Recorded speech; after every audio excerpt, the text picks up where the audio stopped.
Hello and welcome to the third part in designing and building engaging instructional videos. In this video, we're going to be using OneNote to organize our videos, scripts, and other resources that we'll use to create our instructional video. Here I have OneNote opened up and have already created a notebook and labeled it Moon Phases.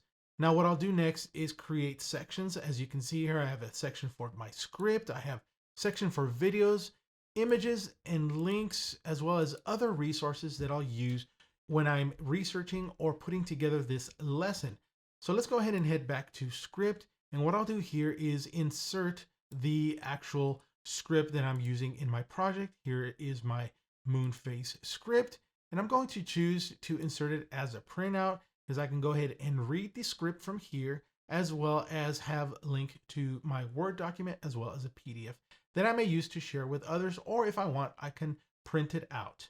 And then in videos, what I'll do is insert my completed instructional video project. This is a great way, again, to stay organized. So this whole complete project from start to ending, I can keep it all together in OneNote.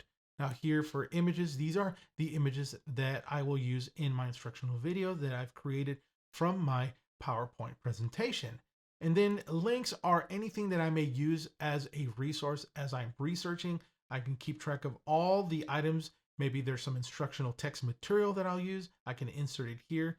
And then lastly, what I'll do here in other is insert items like, for example, my PowerPoint presentation. So let's go ahead and find that presentation and insert it here. And we'll do it also as a printout as well. As you can see here, I have my slides already imported, and I have a PDF as well as a PowerPoint presentation. At any time, I can come back here and add additional links or images or items that I want to use in this next instructional project. One of the great things about this here is I can go ahead and pull that script from within here and have this open or print it out, as I mentioned earlier, so that I can use for my instructional video.